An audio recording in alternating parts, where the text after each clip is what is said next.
वासुदेवाय।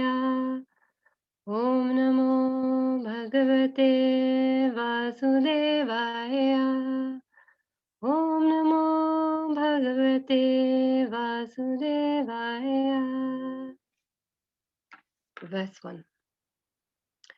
Arjuna uvacha sanasasya महाबाहो तत्त्वमिच्छमि वेदितम् त्यागस्य च ऋषिकेश पृथक्केशि निसूदना.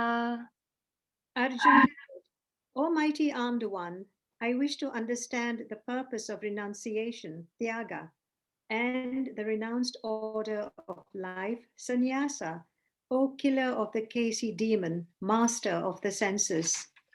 श्रीभगवानुवाच गम्यानं कर्मणं न्यासं सन्न्यासं कवयो विदुः सर्वकर्मफलत्यागं प्रहुस्त्यागं विकर्षिणः. The Supreme Personality of Godhead said, the giving up of activities that are based on material desire is what great learned men call the renounced order of life, sannyasa, and giving up the results of all activities is what the wise call renunciation, tyaga. Verse 3. त्याजं दोषवदेते के कर्म प्रहुर्मिसीनः यज्ञदानतपः कर्म न त्याज्यमिति च परे. Some learned men declare that all kinds of fruitive activities should be given up as faulty, yet other sages maintain that acts of sacrifice, charity, and penance should never be abandoned. Verse 4. निश्चयं शृणु मे तत्र त्यागे भरतसातमा. I just lost it. Okay. त्यागो हि पुरुषा व्याघ्र त्रिविधाः सम्प्राकृतः. O best of the Bharatas, now hear my judgment about renunciation. O tiger among men, renunciation is declared in the scriptures to be of three kinds. Verse 5. यज्ञदानतपः कर्म न त्याज्यं कर्यमेव तत् यज्ञोदानं तपश्चैव पावनानि मनीषिणाम्. Acts of sacrifice, charity, and penance are not to be given up.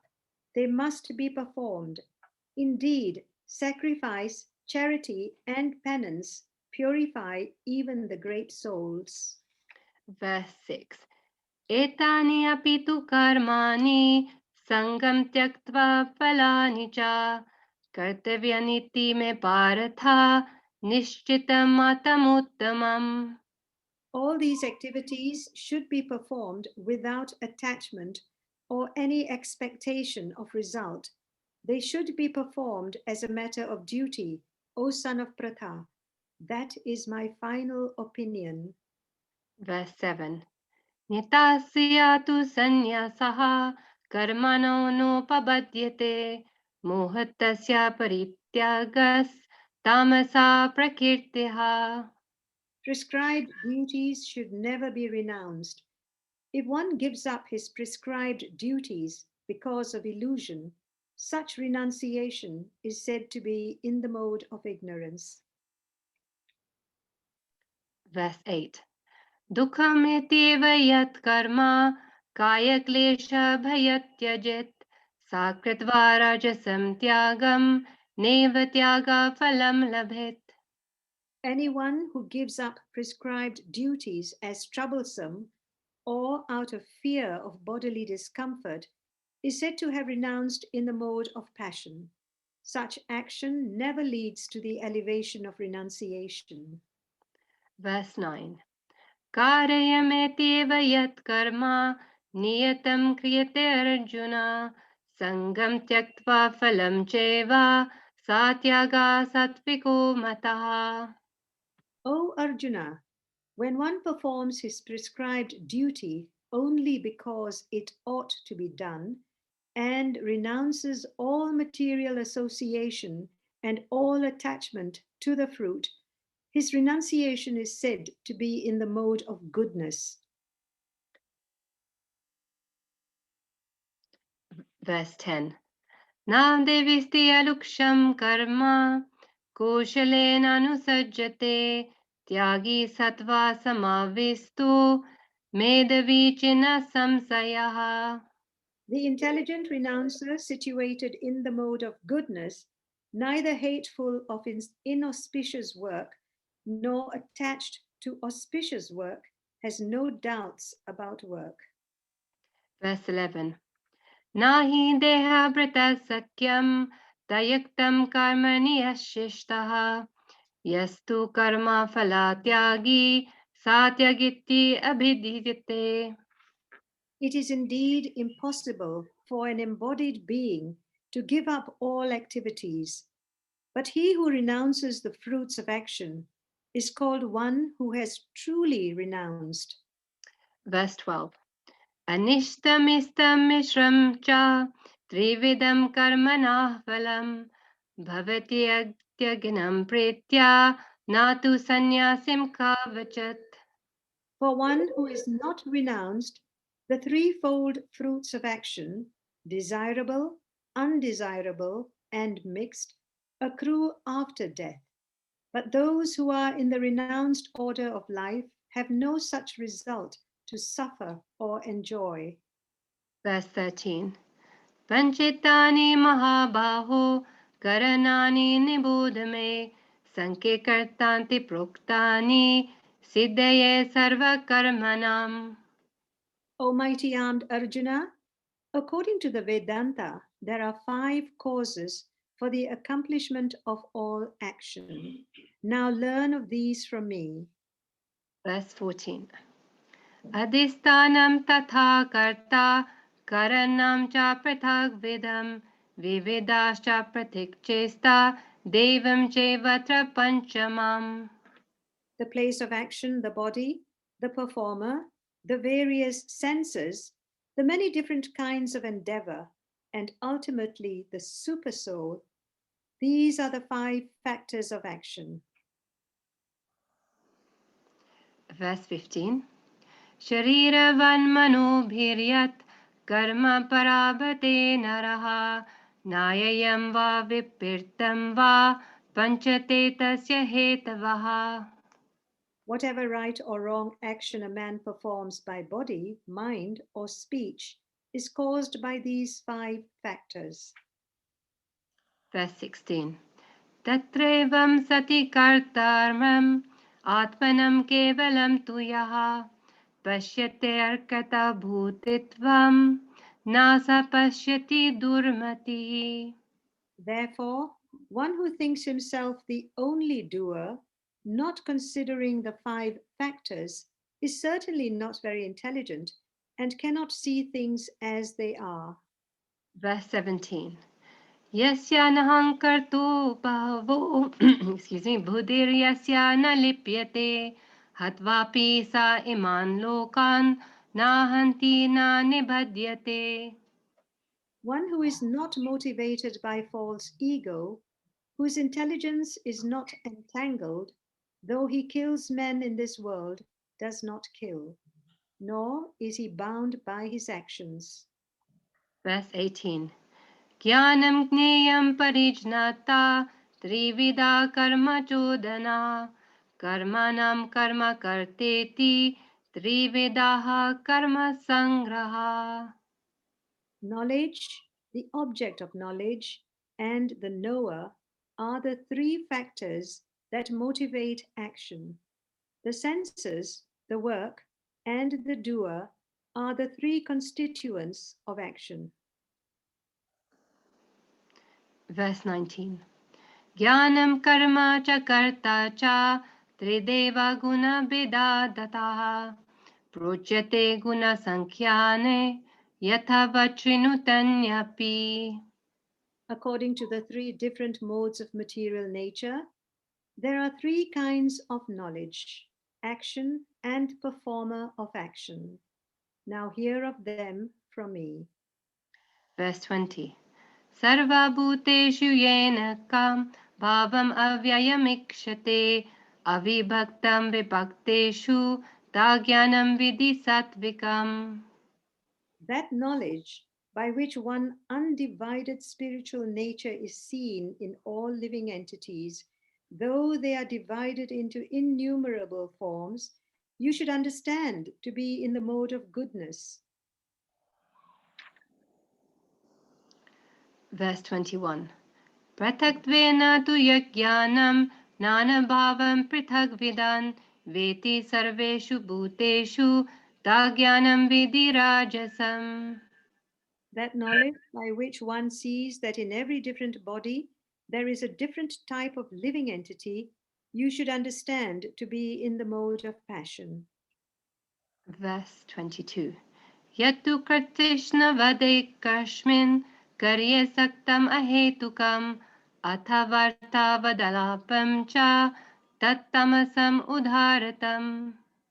And that knowledge by which one is attached to one kind of work as the all in all, without knowledge of the truth, and which is very meager, is said to be in the mode of darkness. Verse 23. Niyatam sangarahitam aragadevastah kritam afala prepsuna karma yattat satvikam uchyate.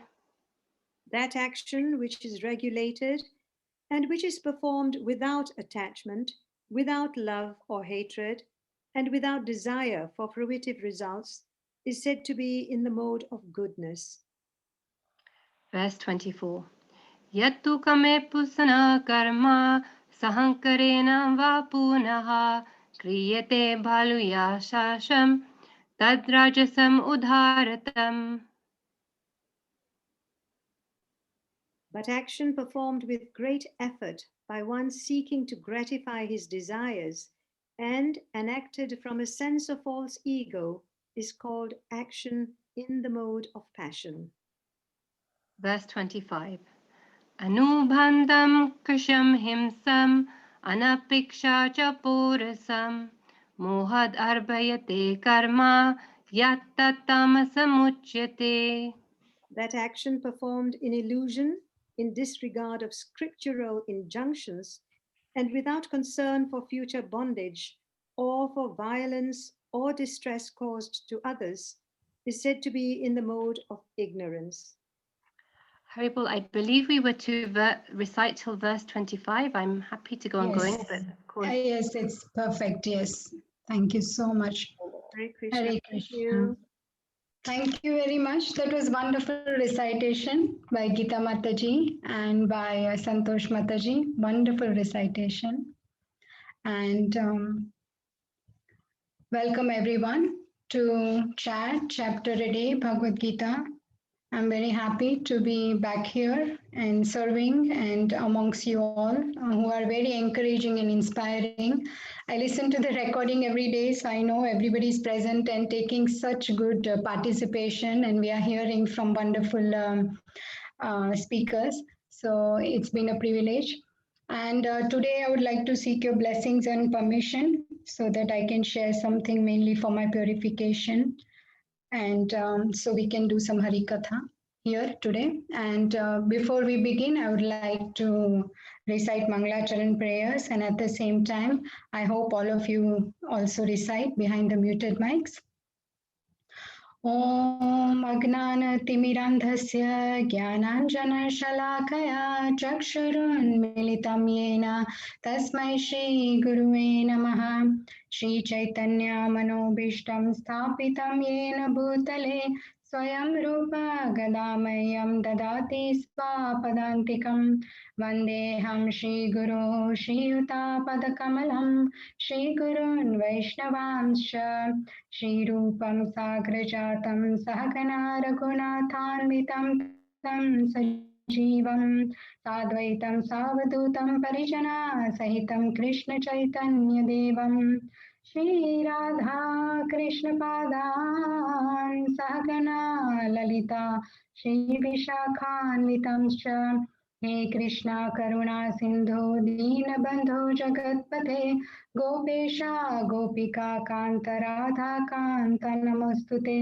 तप्त कांचन गौरांगी राधे वृंदावनेश्वरी वृषभानुसुते देवी प्रणमामि हरिप्रिये वाञ्छाकल्पतरुभ्यश्च कृपा सिन्धुभ्यैव च पतितानां पावनेभ्यो वैष्णवेभ्यो नमो नमः।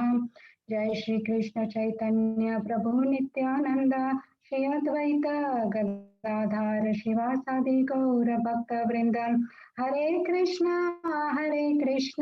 कृष्ण कृष्ण हरे हरे, हरे राम राम राम हरे हरे। नमो विष्णुपदाय कृष्णप्रेष्ठाय भूतले श्रीमते राधानाथ स्वामिनीति नामिने। नमो विष्णुपदाय कृष्णप्रेष्ठाय भूतले श्रीमते Bhaktivedanta स्वामिनीति नामिने।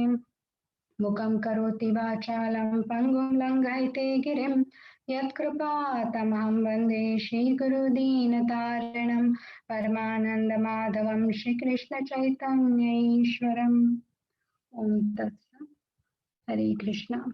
Okay, so we are on Bhagavad Gita, chapter 18, the last chapter of Bhagavad Gita, the conclusion, the perfection of renunciation, and the Sanskrit heading is Moksha Sannyas Yoga. And I will share the chapter overview. Everyone can see the screen, the slides. Yes, Mataji. Okay, thank you. So, chapter overview, we are still on the first section, Karma Yoga, and that is the summary of first 6 chapters. And thereafter, in the next section, we will see the 5 factors of action. And that will be from verse 19 to 66. It will be very interesting. It's the yoga ladder. It's very interesting to learn that. And then thereafter, there is various Gnana Yoga is there, Karma Yoga, and then Gnana with Bhakti. And Krishna concludes the chapter with the glory of Bhakti Yoga. So the, Manmana Bhagavat Bhakto, and there is Sarva, the other verse where Krishna says that you should give up everything and just surrender to me, and there is no other dharma but just follow me. So that's how Krishna ends the chapter. And right now, today we are on verse number 12. But I thought that, it would be nice to just recap quickly, because the last session I had was on verse number 1, and then now it's like verse number 12. So it is good to recap. And also I feel that this chapter, Krishna explains Arjun with in a very, very systematic way. If we read the chapter, say the verse by verse, one day if we sit down and just read the entire chapter, we will know that Krishna is so merciful. He is explaining stage by stage everything. So it would be very nice, I thought, to just go through quickly, and then we can come back to verse number 12 and then discuss the verse. So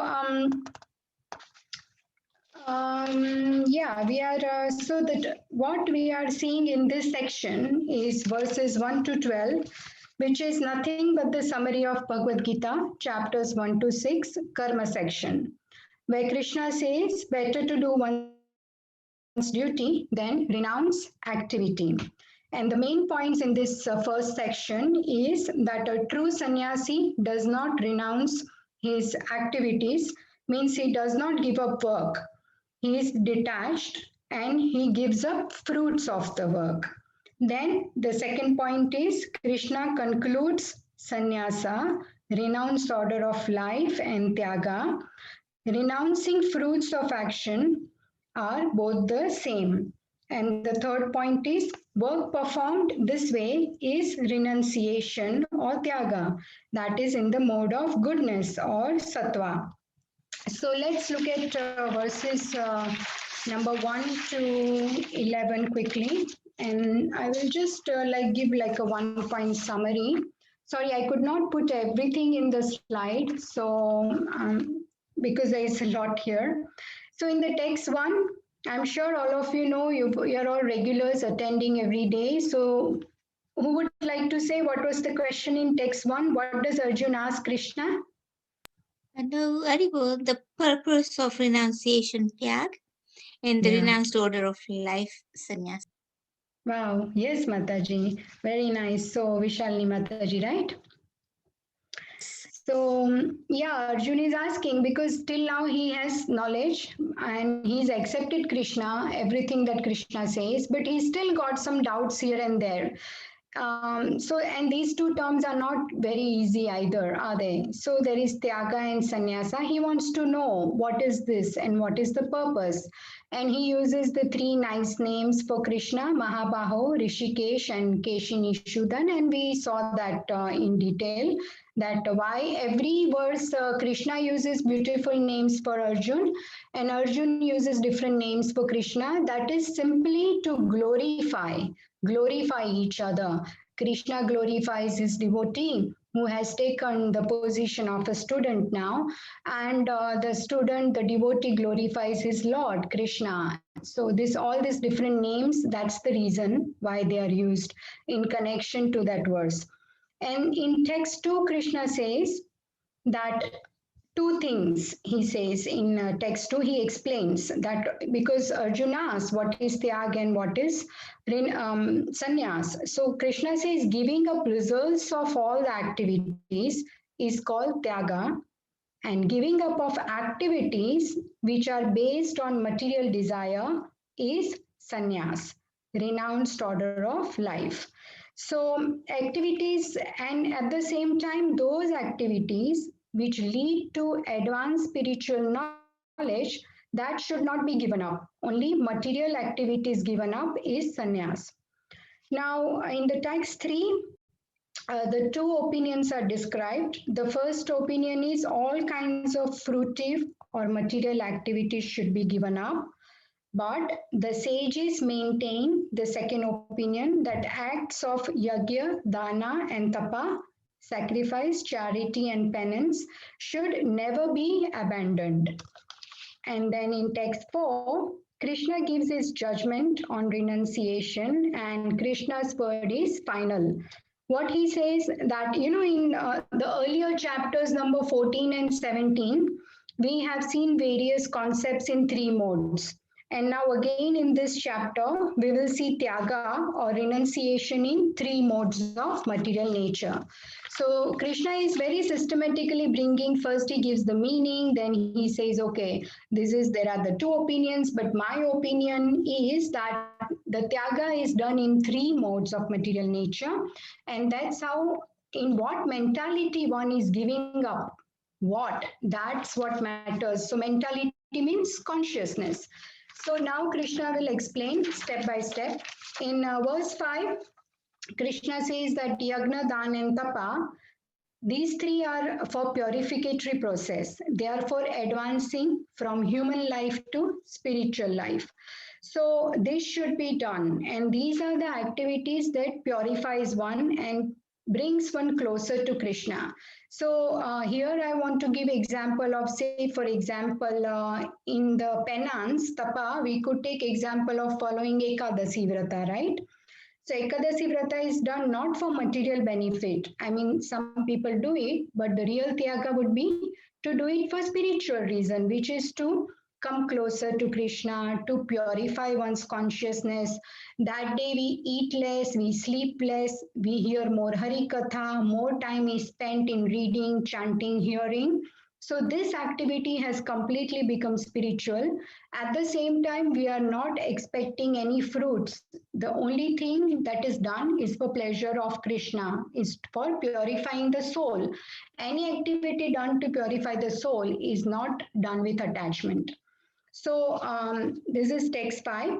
And there are many examples we can give. Like, for example, when one is cooking for oneself, then that is for, say, I want to eat this and I cook. That is for material. But when I cook for pleasure of Krishna, that has again become part of penance and charity to correct person. And, even to do yagya for purification, not for asking these and that material. So text 5 just explains this, that do these three activities, but with the right mentality. That is to progress spiritually, not progress materially. Then text 6 explains sacrifices are of two kinds. First one is meant for material advancement in life, and that should be given up. And second one is to purify one's existence and elevate in Krishna consciousness. That should be done. Any activity that leads to bhakti or devotional service to Lord should be accepted, and that is the highest criterion of religion, and that is also mentioned in Srimad Bhagavatam.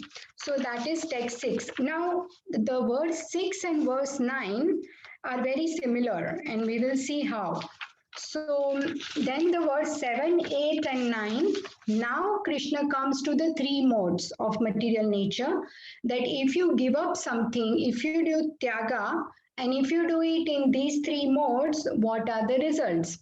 So the first one is mentioned in text 7, mode of ignorance, text 8, mode of passion, and text 9, we learned on Sunday, mode of goodness, where Prabhuji explained in detail very nicely the three elements.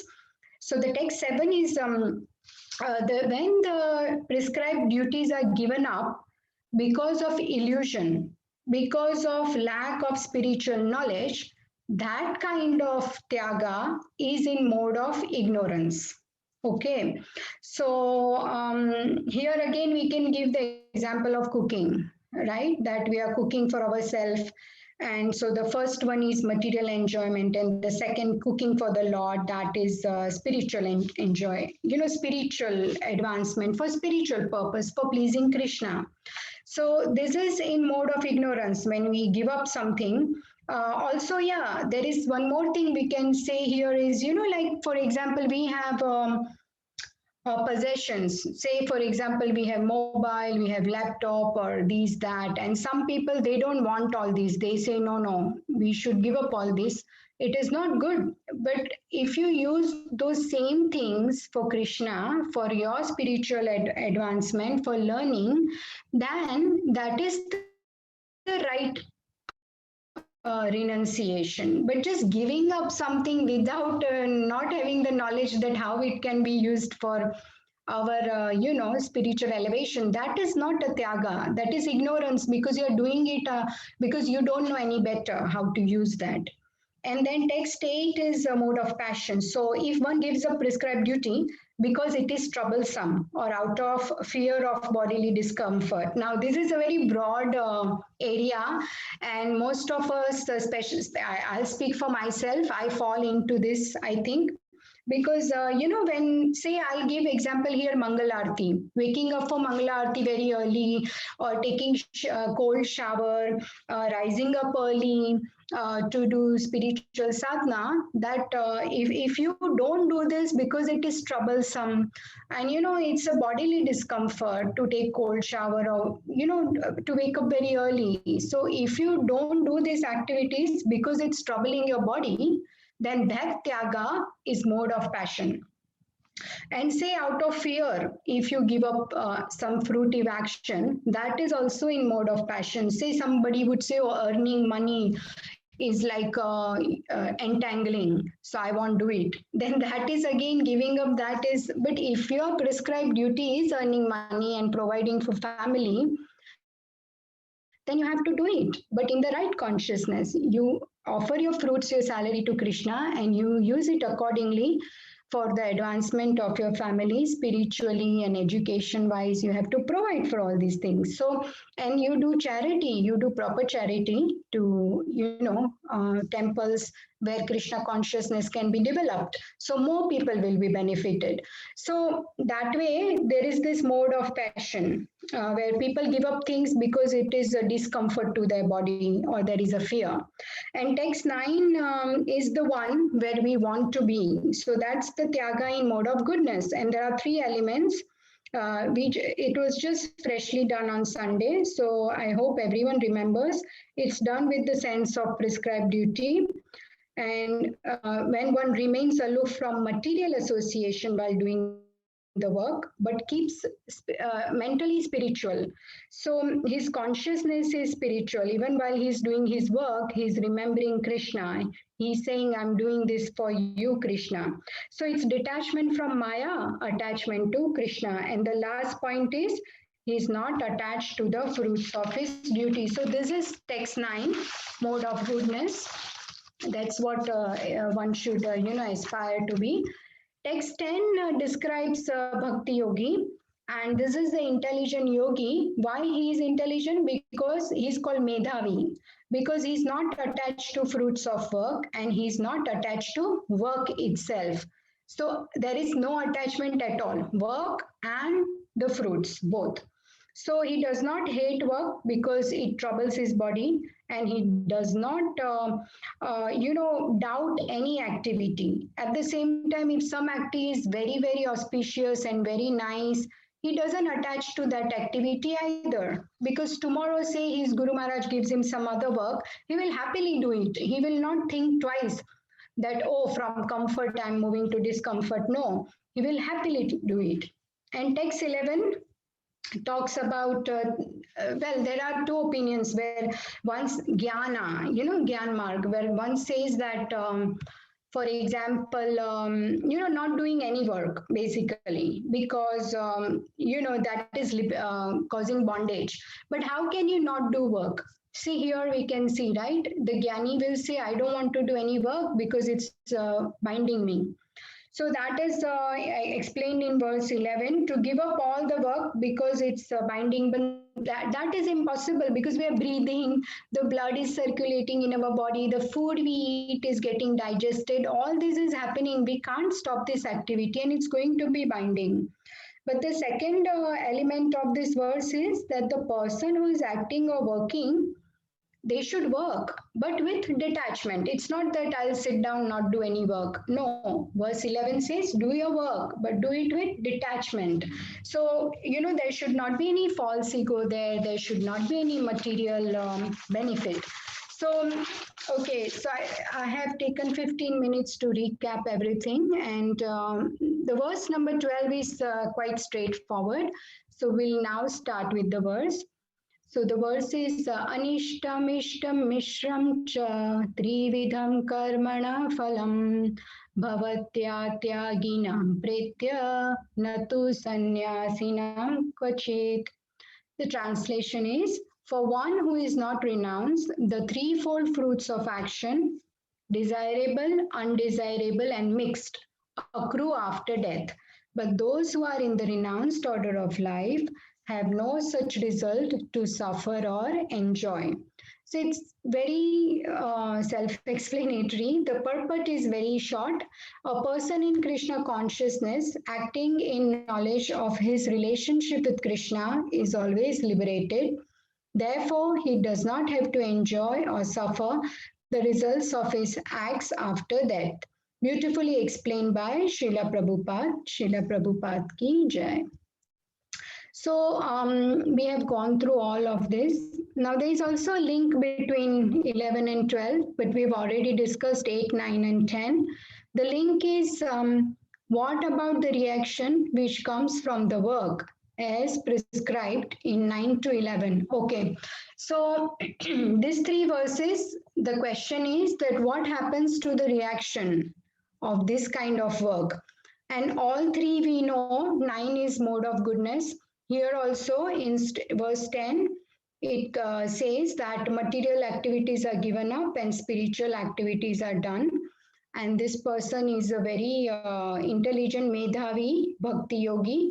And verse 11 also talks about do your work, but don't attach to the fruits, because you have to do work. You can't sit because doing no activity is impossible.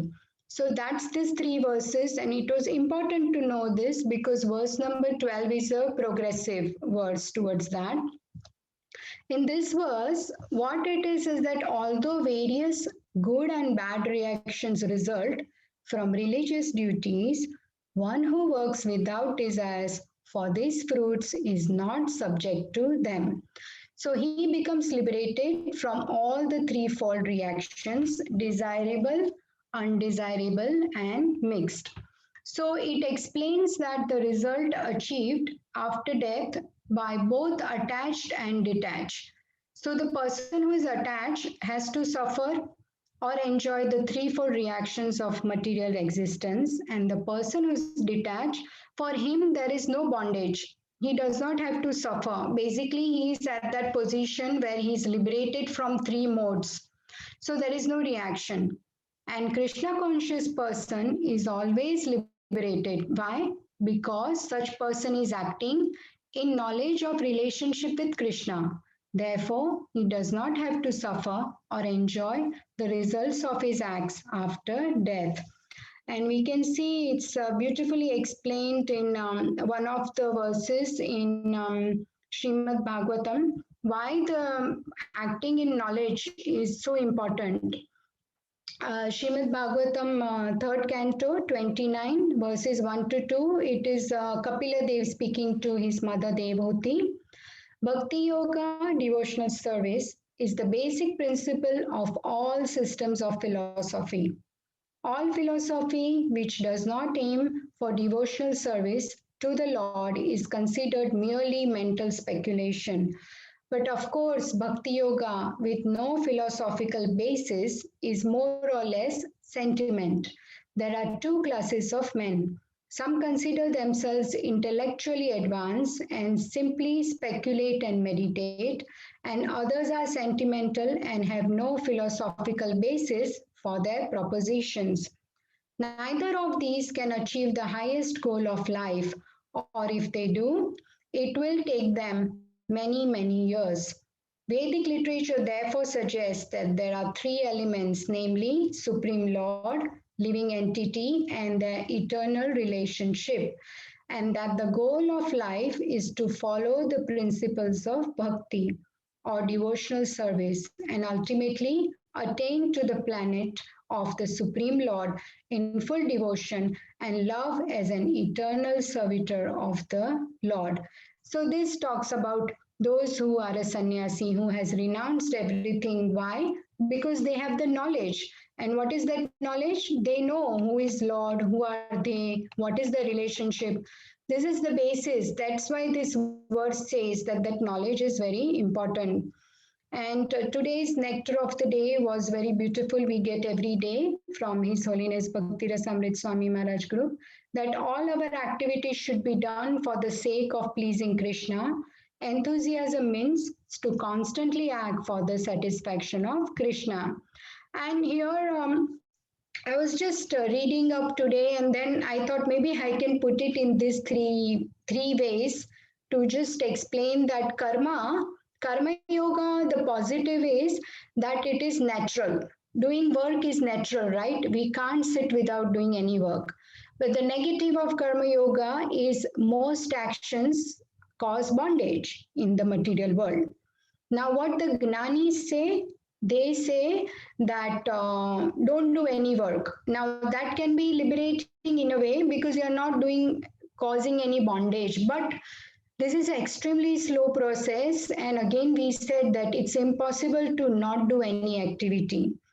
And so it is unnatural. So the positive is slow liberation. Negative is it is unnatural. And what does bhakti do? What bhakti does is that it removes both the negatives of karma and gnana and it puts both the positives together. That's why bhakti gives higher understanding, which integrates the virtues of both karma and gnana. Bhakti removes the binding and unnatural negative aspects of both karma and gnana, and bhakti, the detachment to matter. What is bhakti? Detachment to matter, attachment to Krishna. Anything you do to please Krishna, because what is your relationship? You have the knowledge that you are the eternal servant of the Lord. And in that connection of this verse, the main point is also one of the themes that one should really work. It's all about mental internal consciousness. So when we work in knowledge, for example, that factory, Prabhuji was saying, who works in a factory, is mentally thinking of probably the pastimes of Krishna, thinking of what he's hearing, chanting, what he's listening, because that's what he's doing. He's Krishna conscious. So wherever he is working in a factory, but he knows his relationship with Krishna and he's thinking about it. And I had heard about this one story, and I think we all like stories. So I just wanted to mention, there is a lot here I have prepared. Actually, I'll try to share the slides. But in that story, the story is about this man is passing by a farm and there are two workers, they are working. So what happens is he is watching these two workers and they are working with the spades. And he saw that one person is digging the soil with the spade and he's removing the soil, and the other person is again scooping the same dirt that first one has removed and he's putting it back in the hole. So he's removing, other person is putting back the soil in the hole. So this person is going on for some time. So he stops and he's watching and he's really baffled. He's saying, what's going on here? What are you both doing? So they said that actually we are doing our work. This is our duty. We are performing our duty. So he's saying, but I don't understand. You are removing, he's putting the soil. You are scooping it out, he's scooping it in. So he said, actually, we are doing our job, but one more thing that's happened is that the third person who is part of our team, he is supposed to put the seeds in. When I scoop out soil, he puts seed, and then the other guy, third guy, this guy puts the soil back in. So today that person is not here who puts the soil, but we still got to do our work.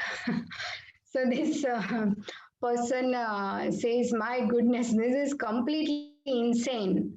You really don't know the purpose of your work. You are saying you are doing your work, so I should not disturb you. This is your job. But what is the purpose? The purpose is that in between these two activities, the seeds have to go in. But if the guy is not there, you need not do this activity because. So in the same way, there are so many rituals that, from childhood, some of us from our background might have been performing because we are just told to do it. Just do this, we are told, but we do not know the meaning behind it. It's just we are going through the motions, without knowing the knowledge. So this is very important that we should know the meaning behind these rituals. We should know the knowledge, the transcendental knowledge. Along with the practice and ritual, the knowledge is important, and this knowledge comes from Krishna, from disciplic succession. So yeah, I just wanted to share that story.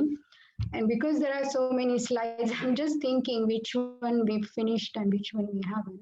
Okay, so here there is really nice yes, actually, the verse number 12, I wanted to also discuss here that the main thing was, yes. So here in verse number 12, what Krishna says is that there are three kinds of reaction, right? So Krishna is giving a broader perspective about the person who is attached, Atyaginam, and who is detached, Sannyasinam, right? We can see the two columns on the slide. So the person who is Atyagi, he will get the result of Anishtam, Ishtam, or Mishram. So good karma, good result, Ishta, bad karma, bad result, Anishta, and there is Mishra. So sometimes our actions are combination of good and bad. And there I wanted to say that the Anishtam is where one goes to the Anishtam is the one that is not good. So there the bad karma and bad results happen. So say for example, one has a hellish suffering after death, goes to hell and suffers. Ishtam is good reaction. So after death, that person might have heavenly comforts. And the Mishra is the one that is human beings on earth planet, us. So they are the ones who will be after death suffering or enjoying the mixed, right, karma. So that's what is explained here. But the sannyasi will not get these results at all. Why? Because he's not attached. He's not attached to the work. So he is basically not on the material plane.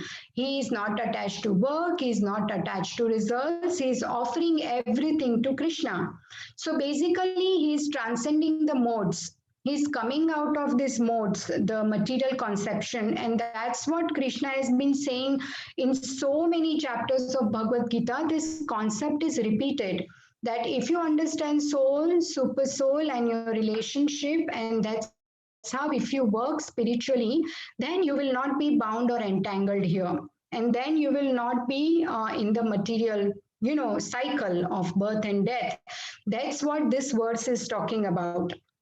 So person who is trying to give up all work is practically, it's not possible, we saw in verse 11. And the person who is acting without attachment will become liberated. So that was one comparison. And here both the persons are seeking liberation. The attached Atyaginam and Sannyasinam both want liberation. But among these, Krishna is saying the preferable is to act without attachment. And Krishna is doing a broad comparison between a person who is acting with attachment and a person who is working without attachment. So if we compare these two, the person who is acting with attachment will lead to bondage, and person who is acting without attachment will lead to liberation. And so in this verse, it is said, we will come to this stage when we have the transcendental knowledge, which comes from Bhagavad Gita. So basically another 5 minutes and then we'll be on time, we can end. Srila Prabhupada says in his lecture, that was in 1966, that now here is a neutralization formula. Whatever we are doing, it has got some reaction. If we do pious acts, there is good reaction. If we do impious action, there is reaction also. So every action has got its reaction. That we can experience in this material world. If we eat more, the reaction will be that for 2 days there will be indigestion. Similarly, this material world is so situated that every action has got its reaction. But Krishna says that if you act in Krishna consciousness for Krishna, then there will be no reaction. And Srila Prabhupada says in the same lecture that in this material world, there is no love. It is all lust. There cannot be any love. The word love can only be applied to God. So these are only perverted reflection. What is going on in the name of love?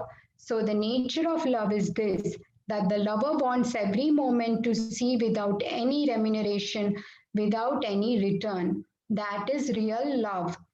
So what Srila Prabhupada is saying, that the real true love is with our relationship with Krishna. That's where we can get the correct reciprocation, because that's at the spiritual level, that is love. In the material world, it is lust.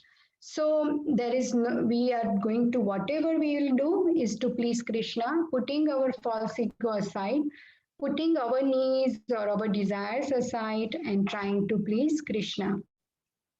And then there is one more lecture connected to this verse from Chaitanya Charitamrita, Madhya Leela. And would anyone else like to read?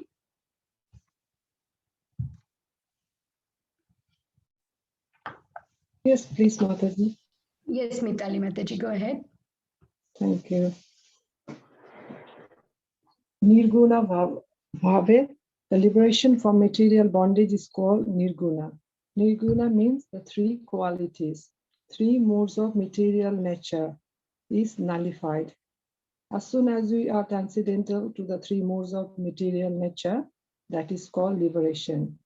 So this goodness, passion, and ignorance, the division. And how to Nirguna? When you live in a temple of Krishna, that is Nirguna, that is transcendental. So if you live in a society like this, Krishna consciousness, then you are Nirguna. You are above the qualities. It is far better to live in the forest or in the city. Those who are in touch with the Supreme Nirguna, Nirguna means transcendental to the material modes of nature. So Nirguna Bhavat. Thank you. Hare Krishna. Hare Krishna. Thank you, Mataji. Yeah, so what Srila Prabhupada is saying is that you might not be living in a temple, but you can be in the same consciousness. Either you are in a forest or in a city at your home. That can be a temple. That can be whatever you do with the right consciousness that everything belongs to Krishna. and I want to serve Krishna. So that's how these three modes of material nature can be nullified. And that's what Srila Prabhupada is saying, that that's how bhakti can completely liberate us if we completely surrender to Krishna. And who would like to read this? There is this beautiful explanation from Suttapa Prabhuji's book, Bhagavad Gita, the short summary in acronym. Who would like to read? Hare Krishna Mataji, I can read. Yes, please, Jai Shri Mataji, go ahead. Yes. Summary of Karma Yoga, verses 1 to 18. The 18th chapter begins by addressing the frequently asked question that seems to pop up again and again. If working in this world seems to attract karmic reaction and implicates us in a web of worldly complexity, is it not safer that we give up work altogether? Krishna disagrees and reiterates that activity is not bad per se. The root of entanglement is the false ego with which we perform the activity, thinking ourselves the controller and enjoyer. In reality, there are 5 causes which bring success to any activity: the individual soul, the body, the senses, the endeavor, and ultimately the supersoul. Since we are only one of the 5, we should never have an overvalued estimation of ourselves. Thus, by working in a spirit of detachment, offering the fruits of our labor towards a transcendental goal, one can function in this world and simultaneously remain completely aloof. Thank you, Mataji. So nicely and beautifully explained by Suttapa Prabhuji. And that is the summary of, it is up to 18, but Prabhuji has only added in this the 5 factors, which we will be seeing later on. But everything else that is summarized is all these verses 1 to 12. And also, just to finish off, I just wanted to quickly go through the verse that today's verse basically there are what are the things that we discussed today, that there are 2 kinds of persons, one who is attached, one is not attached.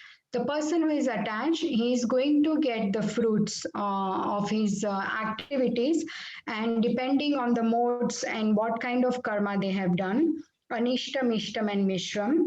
So, hellish suffering, heavenly enjoyment, or human birth.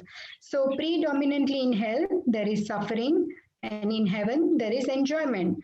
But human life on earthly planets, there is mixture of happiness and distress, enjoyment and suffering. But if one is not renounced, means if one is attached, he will get 3 kinds of results because he is in bondage of the 3 modes. Now, one who is renounced, one who works with detachment, means he is completely detaching his fruits of the labor, the work, everything, right? He is happy to do any kind of work because that is done for Krishna, and he will eventually liberate. Maintain spirit of renunciation in work, because every time he's working, he's in the spirit of renunciation. So he is not affected by these results. Which results? Anishtam, Ishtam, and Mishram. So if we restrict an activity because it's difficult, of discomfort, and if we perform activity out of attachment, we are not called a renouncer. If we perform our obligatory duty, whether it's comfortable or difficult, then we are a renouncer. We just perform this obligatory duty for Krishna and offer everything to Krishna. So, in essence, verse 12, perform your prescribed duties, don't give up your duties, but do them with detachment, working with attachment to Krishna, detachment to Maya, and working with the knowledge of our relationship with Krishna. So that is basically our verse number 12 here. And so is there any reflections, any comments, corrections? So we have 5 minutes, then we can end today's session. Any confusion? Hare Krishna, Mataji. Yes, Mataji. Hare Krishna. I'd like to ask, first of all, my humble obeisances And all glories to Srila Prabhupada. Srila Prabhupada ki jai. A very, Jai. very nice class, Mataji. Very nice, very comprehensive. I really enjoyed it. Thank you very much. I'd like to ask you, please, about the combination of good or bad Mishra, which you mentioned earlier on. Now, I understand that each of us has the three modes of nature within us internally. Mm. Is that correct? Yes, Mataji. Because remember, we learned in previous chapters also that during the whole day, the modes are like in combination. We can't always be in goodness, can't always be in passion, or can't. I mean, there are many kinds of types of living entities who are sometimes always in ignorance. But most people are going through these modes throughout the day. All three modes, one will be dominating, other two will be subordinating, then they will all take turn. Yes, Mataji. So what is the question? So the question is, so the combination of good or bad Mishra, I just wanted a bit of clarification, whether it was as a result of having these three modes within us, or whether it was our external contact with the three modes of nature. What has caused this combination, Mishra?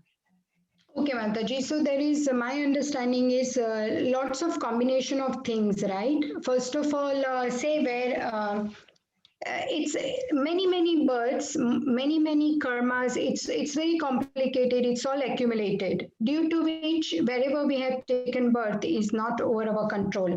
So depending on our atmosphere where we are, the modes will dominate us. Depending on which family we are with, if it's already a devotee's family, then there is no issue. They are hearing, they are chanting. Our dominating mode will be mode of goodness. Now, secondly, as the child grows up, then the real personality comes out, right? And at that time, association matters a lot, where who they associate with. So that's where their mode will be decided. Whether they are keeping good association in school, college, outside, at work as one grows up. So that's why keeping in devotee association, saintly persons association, hearing, chanting is very important. So the modes, Mataji, what I'm trying to say is they are Mishra definitely, but it depends on our atmosphere, which is not in our control when we are born, and then thereafter, what kind of association we keep. I see. Thank you very much, Mataji. That is a very clear explanation. Thank you very much. Hare Krishna. Hare Krishna, Mataji. Thank you. Hare Krishna Mataji. Hare Dandavat Krishna. pranams. Mataji. Wonderful class, wonderful, very nice explanation. Very Thank detailed. you for the encouragement. Thank you, Mataji. So much, Mataji. Hare Krishna. My question is, why does Krishna say the results will accrue after death? Why not in this life itself? Because, you know, when we say to people that it's after death, then people immediately say, who has seen what happens after death? You know, you have not seen what happens to you after death. So how do you know that after death, what happens to anybody? So if it was like, it can happen here and now, you know, bad karma, bad result, and good karma, good result. So is after death is like, you know, nobody has seen it. Yeah, very nice question, Mataji. My understanding is, and please correct me, there are many learned senior devotees here. So, okay, my understanding, Mataji, is that during our life, we will go through, definitely these reactions will come even during the life. Okay, so what Krishna says, that at the end of your life, the consciousness that you have, that's what will follow in your next life, right? So what devotees try to do, they want to pass this final exam at the time of death. This is our final exam. If we can remember Krishna at that time, then we will liberate. We will go back to Krishna. So in that sense, this verse says that you will get this result in the next, after your death. So whatever you have done, you will definitely suffer during this lifetime, because it's not just this lifetime, Mataji. My understanding is that it's a mixture of so many lifetimes, maybe we can't even count. So it's the karma is right. There is this thing that the matured karma and not matured karma. When the karma is mature, the result comes. When they are still in that stage where they haven't matured, that result will come some other time. So I have heard in my Guru Maharaj class that if somebody is doing really bad karmas, but they are enjoying and happy in their life and they have lots of enjoyment, then that person should be worried, because right now what they are enjoying is their previous good karmas. Yeah. Karma is going on now, that reaction will come later in life when this bad karmas mature. So upon maturing, obviously all bad things, all good things, all mishra, we are not able to suffer in this lifetime. Upon death, that will be decided. It's in Canto 6, I've heard that for devotees it's a different procedure, but for other, I've heard that there is this this books are there, right, where these books will be opened of all the karmas that one has done, and it will be decided whether they are going heaven, hell, or they are coming back to earth planet. So it's all there in Srimad Bhagavatam. And so definitely everything we can't suffer or enjoy this life. Next life, our next life will be decided upon what we have done now and previous births, karmas which are still not matured. So it's all a mixture of things, I think. I don't know, does Thank you it very make much. sense? Yes, yes, it does make sense. Thank you very much. Hare Krishna. Thank you. Hare Krishna. Hare Krishna.